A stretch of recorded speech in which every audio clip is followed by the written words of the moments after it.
नया IBN 7 हौसला है।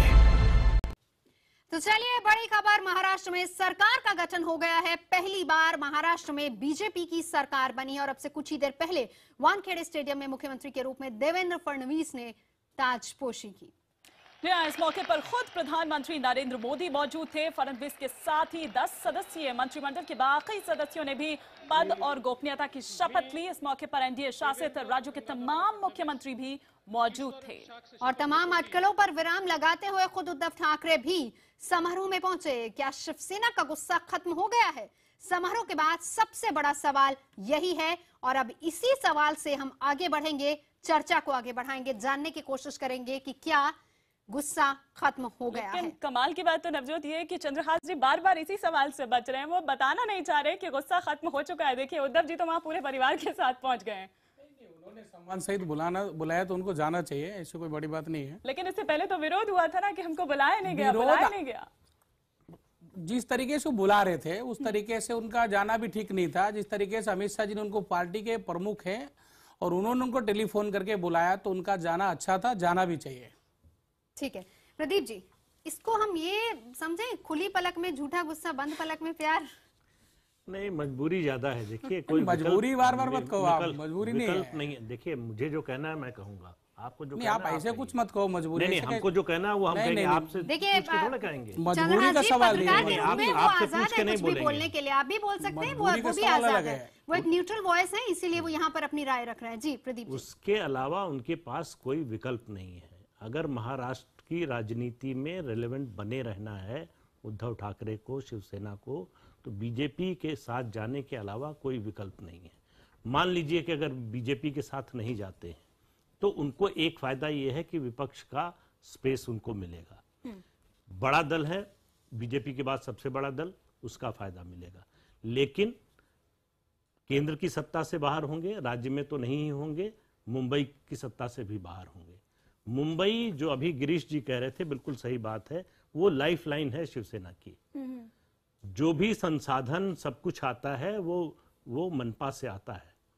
अगर वहां से सत्ता चली गई, आज बीजेपी ने समर्थन विड्रॉ कर लिया, चुनाव कराना पड़ा और वहां शिवसेना हार गई, तो शिवसेना में बहुत बुरी स्थिति होगी। जी, उनको मालूम है कि बीजेपी के साथ सत्ता का बंटवारा किए बिना आगे का रास्ता नहीं है। ठीक है, सुधांशु मित्तल जी हमारे साथ मौजूद है। सुधांशु जी, सबसे पहले तो बहुत बहुत बधाई, महाराष्ट्र में आपके मुख्यमंत्री ने शपथ ली है। सवाल यही है, शिवसेना को फोन करते हैं, बुलाते हैं कि आइए उद्धव ठाकरे आइए शपथ ग्रहण समारोह में शामिल होइए, लेकिन अभी भी वो पैचअप नहीं हो पाया है। मामला अटका कहां पर हुआ है? सुधांशु मित्तल, मेरी आवाज आपको आ रही है? सुधांशु जी मेरी आवाज सुन रहे हैं? जी बिल्कुल आ रही है। सुधांशु जी, मैंने बधाई दी आपको, मैं फिर से बधाई दे देती हूँ। आपके जी बिल्कुल, देवेंद्र फडणवीस ने मुख्यमंत्री पद की शपथ ली है।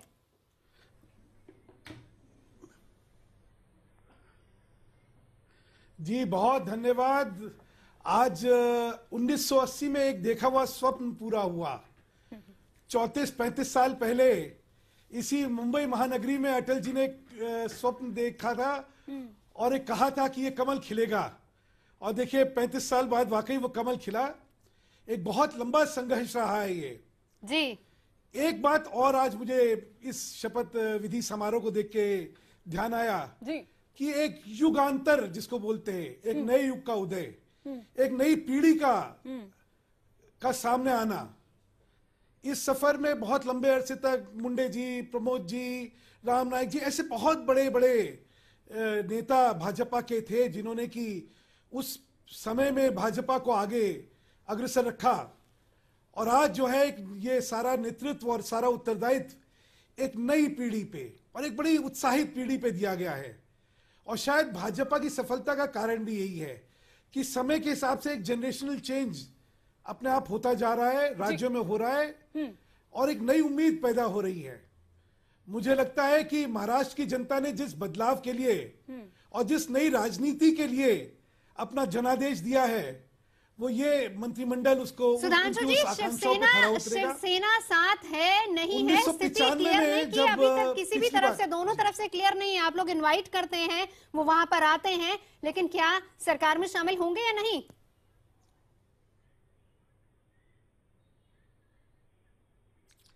ऐसा है, शिवसेना को निमंत्रण दिया गया, अमित शाह जी ने बात करी, अरुण जी ने बात करी, जेपी नड्डा जी ने बात करी और वो आए जी।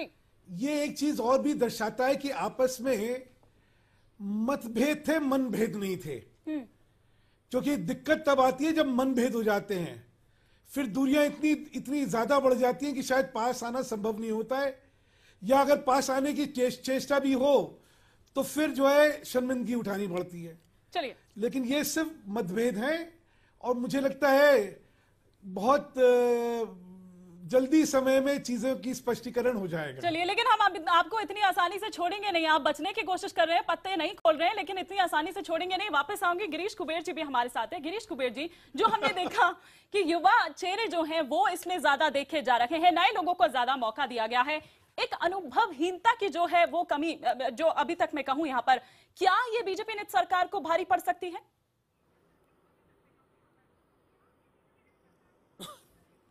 नहीं, ये सवाल तो नहीं है। और ये जो नए चेहरे, नए जनरेशन चेंज वगैरह की हम बात कर रहे हैं, वो एक अपनी जगह ठीक है, लेकिन उसमें असली वजह ये है, और मैं पूरी जानकारी के साथ कह सकता हूं कि भाजपा का जो यहाँ के जो वरिष्ठ नेतागण हैं वो एक तरह से बदनाम है। ये पहले हमें पूरी तरह से मान्य करना पड़ेगा।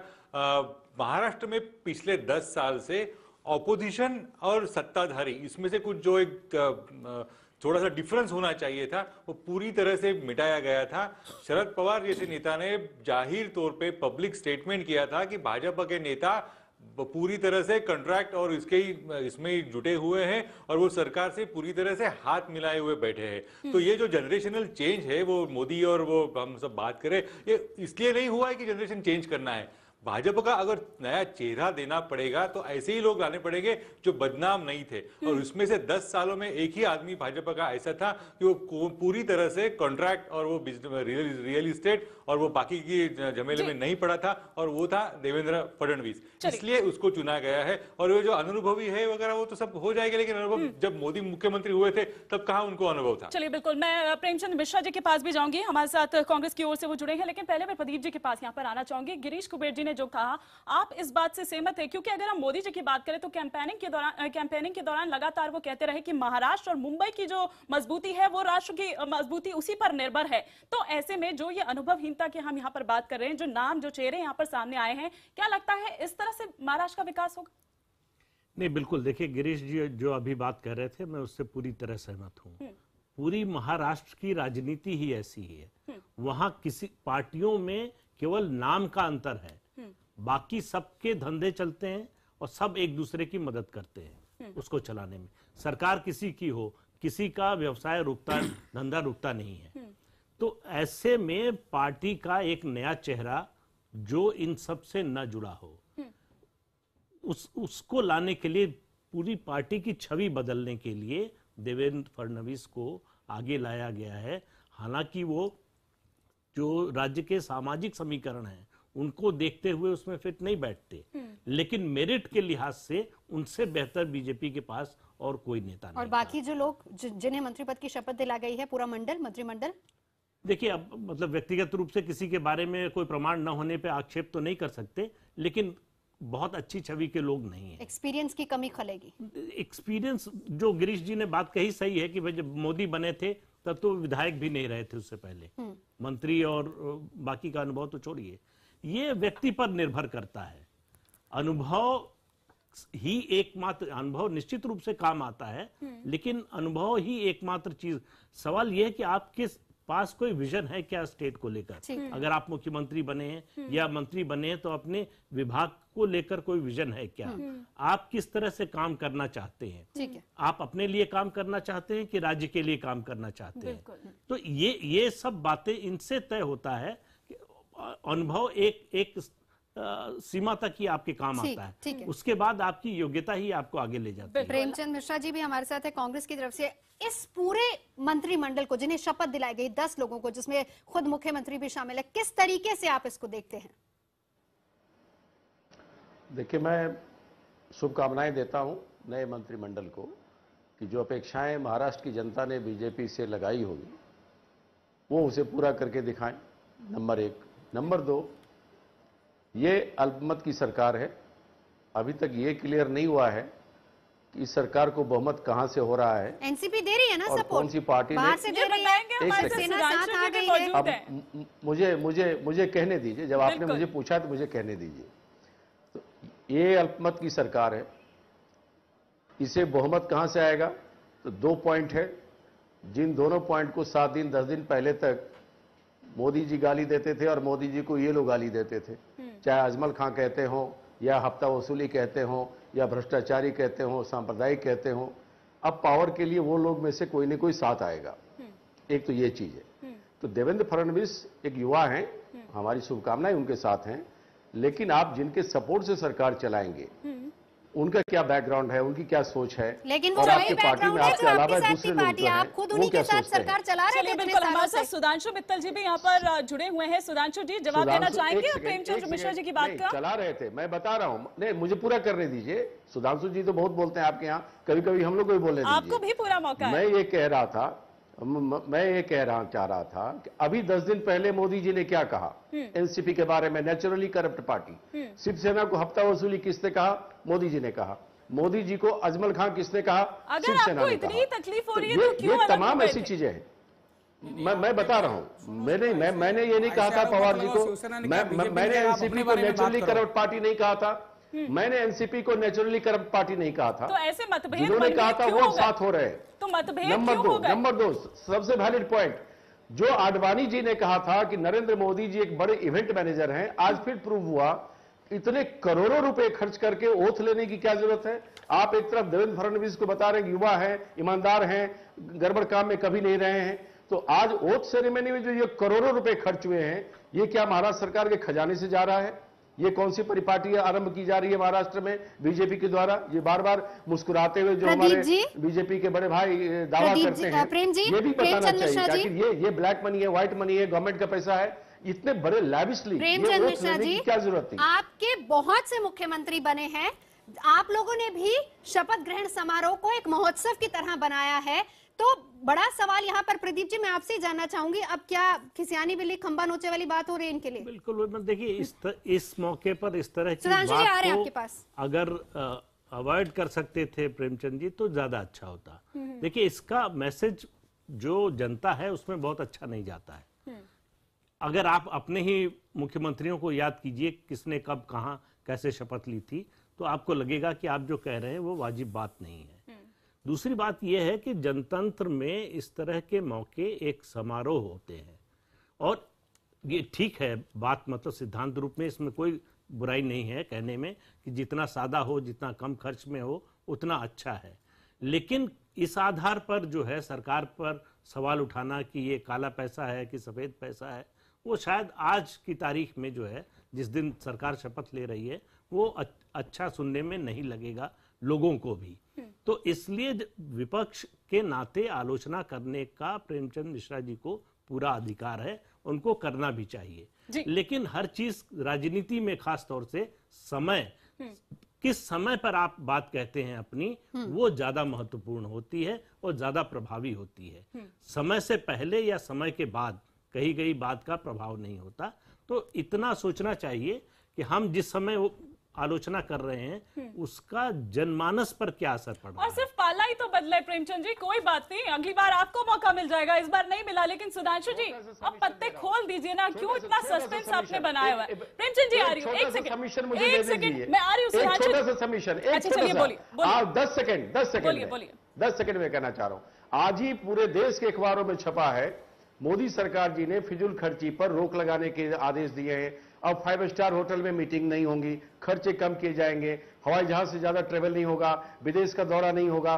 तो जहां एक तरफ आपने इतनी बड़ी चिंता प्रकट की है कि कैसे फिजूल खर्ची रोका जाए, वहां आप दूसरी तरफ इतने लैविशली खर्च करके बात कर रहे हैं, तो आपके कथनी और करनी में फर्क है। ठीक है, मेरा सिर्फ ये सुधांशु जी submission जवाब है, दे दीजिए और कुछ नहीं। संक्षेप में 10 सेकंड आपके पास है, जवाब दे दीजिए इनका 10 सेकंड में, लेकिन हमें ब्रेक पे जाना है।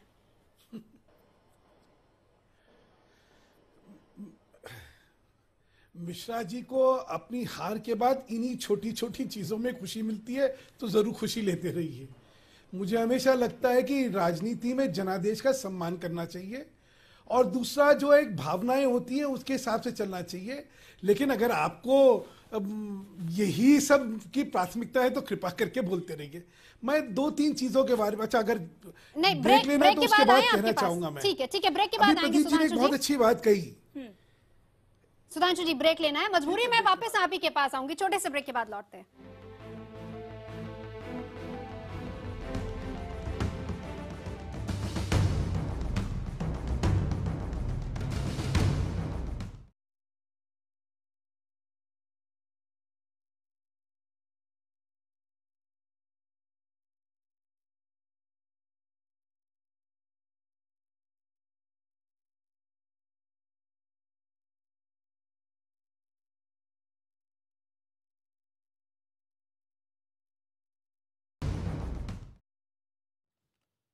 सितारों के बीच शपथ ग्रहण, तमाम खास मेहमान तो हमारे साथ हैं, मेरे सहयोगी निशाद भी हमारे साथ जुड़ गए हैं।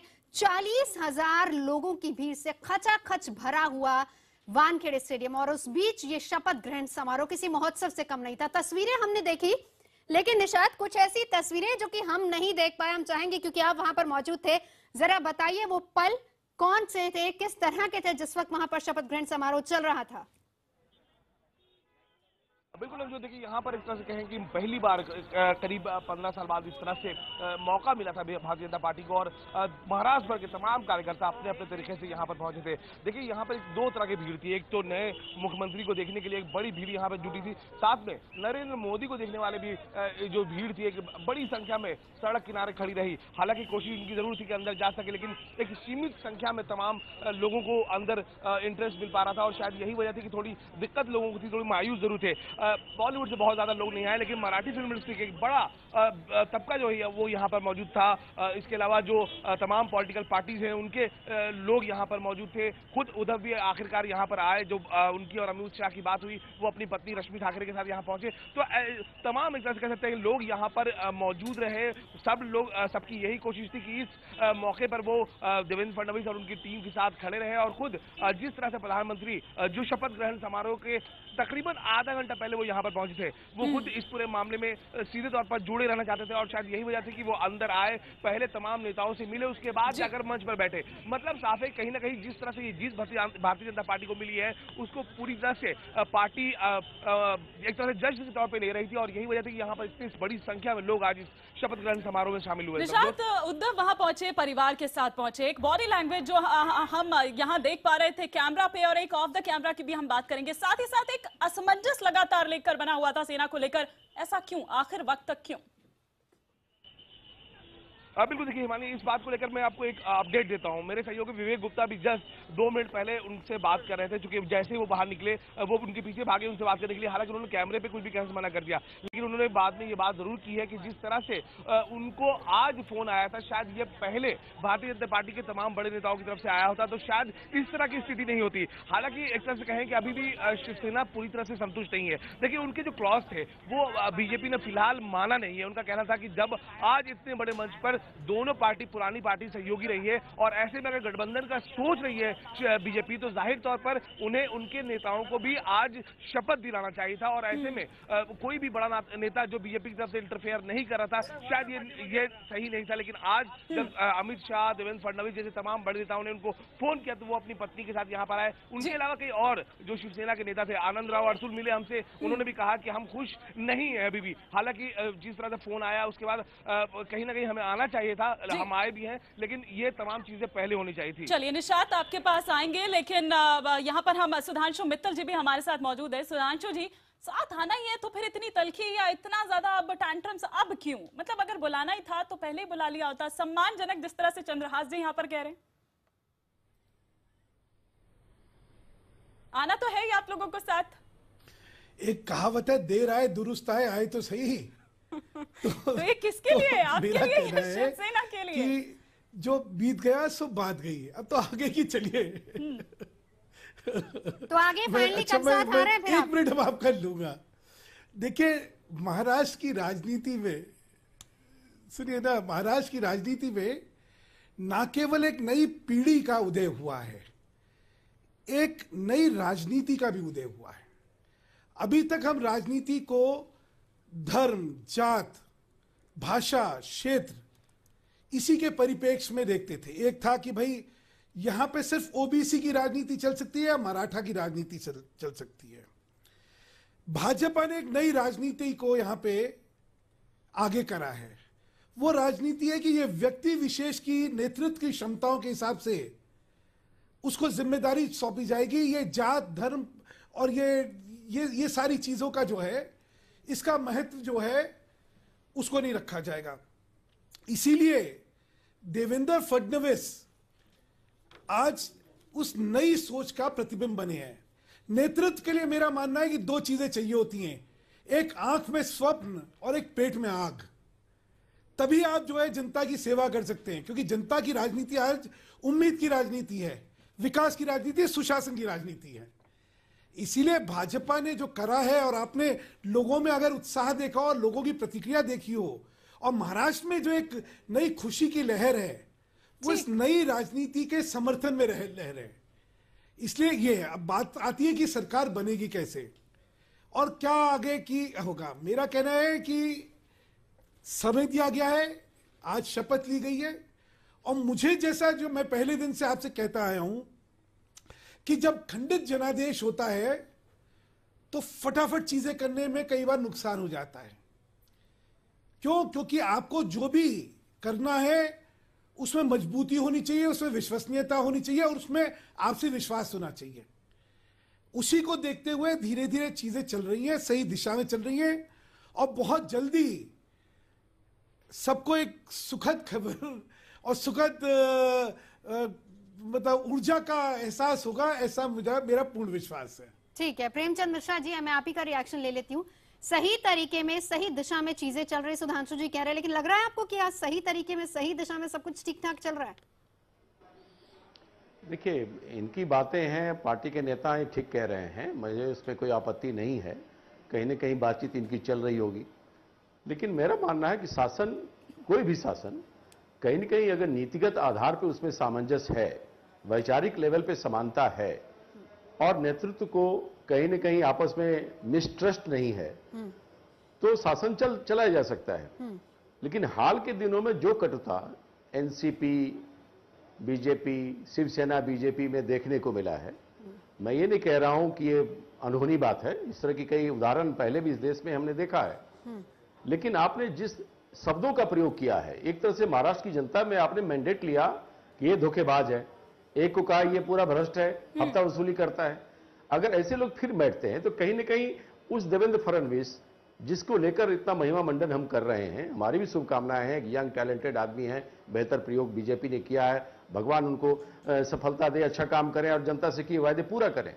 लेकिन इन चीजों को, वो चुनौतियां उनके समक्ष आएंगी, तब वो सरकार की छवि क्या होगी, सवाल ये है। और महाराष्ट्र की जनता ने आपको मैंडेट अगर दिया है, और मैंडेट देने के बाद अगर आप फिर से आप गलत लोगों को साथ लेते हैं, तो फिर आपको जनता को बात का जवाब भी आपको देना पड़ेगा। तो शासन के लिए सिर्फ सत्ता के लिए अगर आप मिलने जा रहे हैं कि नहीं हमको पावर चाहिए, तो फिर तो कुछ भी हो सकता है। वैसे प्रदीप जी, ऐसे बहुत प्रेमचंद मिश्रा जी माफ कीजिएगा, ऐसे बहुत से उदाहरण आपकी सरकार में भी कायम है कि जब सत्ता के लिए भी आप बहुत ऐसे लोगों के साथ चले गए जहां पर आपके मनभेद भी थे, मतभेद तो छोड़िए, मनभेद भी थे, उनको भी आप साथ लेते चले गए। जी चंद्रहास जी, मैं आपसे जानना चाहूंगी, बोलना चाहता था। ये बात कर रहे थे कि इन्होंने शब्द बोला, बीजेपी ने बोला, शिवसेना ने बोला। शरद पवार जी ने 1999 में सोनिया गांधी का विरोध करके पार्टी बनाई थी, फिर उन्होंने आपने गले लगा लिया, क्यों लगाया?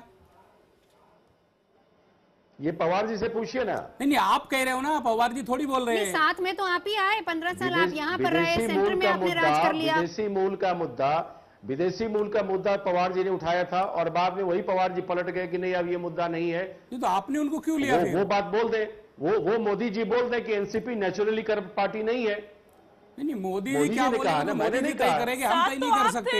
मोदी जी ने कहा कि naturally correct party, Modi ji ने शिवसेना को हफ्ताखोर पार्टी कहा। मोदी जी कहते नहीं शिवसेना बहुत शिवसेना का नाम नहीं लिया हफ्ताखोर पार्टी, ऐसे मत बोलो आप। सुधांशु जी आ रही हूँ मैं आपके पास। शिवसेना का नाम लेके उन्होंने नहीं कहा हफ्ताखोर पार्टी है। पुरंदरपुर की सभा में 12 अक्टूबर को पुरंदरपुर की सभा में मोदी जी ने ऐसे कहा। ऐसे मत करो, हमारी आपस में बन नहीं, इसका मतलब ये नहीं कि कुछ भी बोलोगे। ये बात नहीं बोला है। एक शेर सुना रहा हूँ मैं। अब डिबेट में मजा आ रहा है, एक शेर भी नरेंद्र मोदी जी ने एक भी जगह ऐसा शब्द नहीं कहा कर दिए। उद्धव क्या किसी पार्टी के नेता ने शिवसेना का नाम लिया नहीं है? एक मिनट उद्धव ठाकरे आज अजमल खां के पास क्यों आए? आप ये बताइए, अजमल खां किसने कहा? सुनो, मैंने अजमल खां ने कहा, एक शेर सुन लीजिए। अजमल खां से तुलना किसने की? मिश्रा जी शिवाजी महाराज को पीठ में छुरा किसने मारा? मिश्रा जी रुकिए जी। सुधांशु जी इरशाद। मैं एक शेर सुना रहा था, ये मिश्रा जी के लिए है। मिश्रा जी, मंजिल ने तो हर गांव पे रह रहे के पुकारा, उलझे ही रहे लोग यहाँ राह गुजर में। उलझे तो आप भी। ये नकारात्मक राजनीति जो है ना, ये आपको कहीं नहीं पहुंचाने वाली। लेकिन उलझे तो आप भी हुए सुधांशु जी। हम तो बहुत सुलझे तरीके से राजनीति कर रहे हैं। अच्छा चलिए गिरीश, आप तो सुलझ जाइए। हम राह गुजर में नहीं उलझे हुए, हम मंजिल की ओर अग्रसर हैं। मैंडेट मिला है सुधांशु जी, मैंडेट अच्छे कामों के लिए मिला है। मैं एक वो करिए। मैं खत्म कर लूं, मैं वही खत्म कर लूं ना। जी। मैं खत्म इसलिए कह रहा हूं कि आप मुस्कुराते हैं, बड़े अच्छे लगते हैं मित्तर जी। हम लोगों को तय करना है कि इतिहास में जाना है या भविष्य में, क्योंकि जो बातें आप कह रहे हैं, एक सेकंड मिश्रा जी, एक सेकंड खत्म कर लूं मैं। जो बातें आप कह रहे हैं ना, मेरे पास इतनी बड़ी ये फेयरनेस है कि एक एक बात को मैं सामने उजागर करके दो के आपके ऊपर प्रहार कर सकता हूं, लेकिन कोई फायदा नहीं है, क्योंकि जिस जनता ने यहाँ पे प्रहार कर दिया, अब उसके बारे में क्या बात करनी। चलिए बिल्कुल भाई, ये नकारात्मक राजनीति की वजह से जनता ने हमें जनादेश दिया ना। आप क्यों हारे 15 साल के बाद? तो आगे से सिर्फ ये कहना चाह रहा हूं कि राह गुजर छोड़िए, मंजिल की तरफ जाइए। मतलब ये जो तर्क वितर्क और कुतर्क, ये कुतर्कों से यही सोच रहे हैं कि आप कब तक अपनी मंजिल से जल्द पहुंचेंगे और कब आप शिवसेना के साथ आ रहे हैं, एनसीपी के साथ। गिरीश जी, अगर चलिए मान लीजिए कि एनसीपी जिस तरह से समर्थन देने की बाहर से बात करिए। एक सेकंड सुधांशु जी आ रही हूँ। क्या एनसीपी के समर्थन से सरकार चला लेगी? और अगर ऐसा होता है तो फिर हम वो सिंचाई घोटालों की अगर बात करें, विदर्भ की अगर हम यहाँ पर बात करें, तो उस जांच का फिर क्या होगा?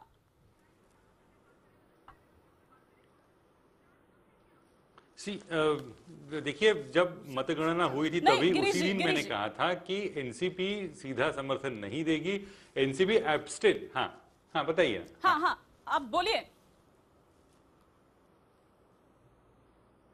गिरीश जी।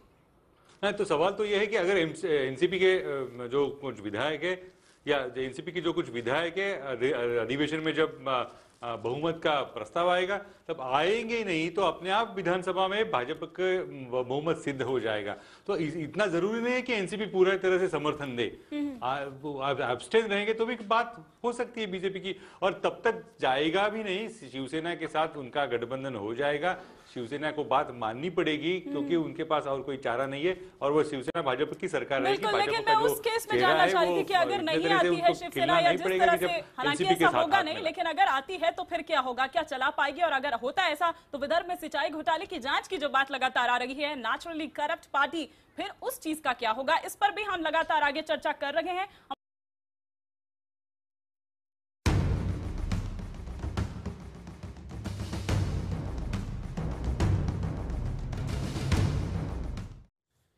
तो सितारों के बीच शपथ ग्रहण समारोह हुआ और देवेंद्र फडणवीस महाराष्ट्र के मुख्यमंत्री के तौर पर उन्हें पद और गोपनीयता की शपथ दिलाई गई।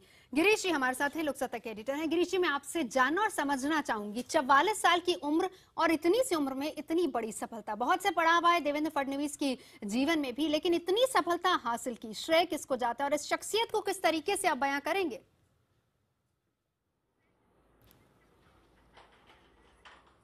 एक तो चीज है कि महाराष्ट्र के ये पहले चीफ मिनिस्टर नहीं है कि इतनी कम उम्र में मुख्यमंत्री बने हैं। पहले शरद पवार थे, उनकी उम्र तो 38 साल थी जब 78 में जो मुख्यमंत्री बने थे। एक बात। और दूसरी बात ऐसी है कि महाराष्ट्र में जिस तरह से देवेंद्र फडणवीस ने कुछ साल 10 साल से काम किया है, वो मुझे लगता है कि बहुत ही काबिल तारीफ है। कांग्रेस का नेता हो, एनसीपी का हो, शिवसेना का नेता हो, जब देवेंद्र जी असेंबली में बात करना चाहते थे तो उनको सुनने के लिए ये सब अच्छी तरह से सुन सकते थे। उनकी जो कुछ बात है उसमें एक तरह से अच्छी तरह से वजन होता था। देवेंद्र का एक स्टूडियस अप्रोच है, बहुत अच्छी तरह से पढ़ाई कर लेते जो कुछ किसके विषय के बारे में करना हो, और उन्होंने पक्षीय तौर पे हो या अपने पर्सनल लाइफ के बारे में हो, कहीं कहीं कुछ बहुत जगह महाराष्ट्र के जो पॉलिटिक्स बदनाम हुए वो कुछ एक भी काम देवेंद्र नाम के नहीं है। और वो जो कॉम्प्रोमाइज करना पड़ता है पॉलिटिशियंस के लिए, वो देवेंद्र नाम उसके बारे में अभी तक कुछ कहा नहीं गया है। तो ये सबसे बड़ी उनकी अहम जो यूएसपी रहेगी तो ये है कि अनकॉम्प्रोमाइजिंग गिरीश जी। प्रदीप जी, एक बहुत छोटे से उसमें मैं आपसे ये जानना चाहती हूँ कि अब तक राज्य में अगर हम देखें तो ब्राह्मण सीएम एक ही रहे हैं, मनोहर जोशी, उनके बाद अब हम यहाँ पर देवेंद्र फडणवीस को देख रहे हैं, लेकिन वो रिमोट कंट्रोल बनकर रहे थे बाल ठाकरे के। अब ऐसे में यहाँ क्या आप देख रहे हैं कि फ्री हैंड दिया जाएगा या नहीं? यहाँ पर भी आप कुछ रिमोट कंट्रोल वाला सीन देखते हैं? नहीं, देखिए मुझे लगता है देवेंद्र फडणवीस की जो उनका स्टेचर है, जिस तरह की छवि है, उनको पूरा फ्री हैंड मिलेगा। जिस तरह से नरेंद्र मोदी काम करते हैं, उनका खुद का अनुभव है कि उनको पार्टी ने फ्री हैंड दिया तो वो क्या कर सके। तो ऐसे में देवेंद्र फडणवीस को निश्चित रूप से फ्री हैंड मिलेगा और उनको काम करने का और अपने तरीके से काम करने का निश्चित मौका मिलेगा। बहुत बहुत शुक्रिया प्रदीप जी आपका, चंद्रहास जी आपका, प्रेमचंद जी आपका बहुत शुक्रिया, और गिरीश जी, सुधांशु मित्तल जी बहुत बहुत शुक्रिया आप सभी का चर्चा में जुड़ने के लिए। फिलहाल यहाँ पर हम रुकेंगे एक ब्रेक के लिए।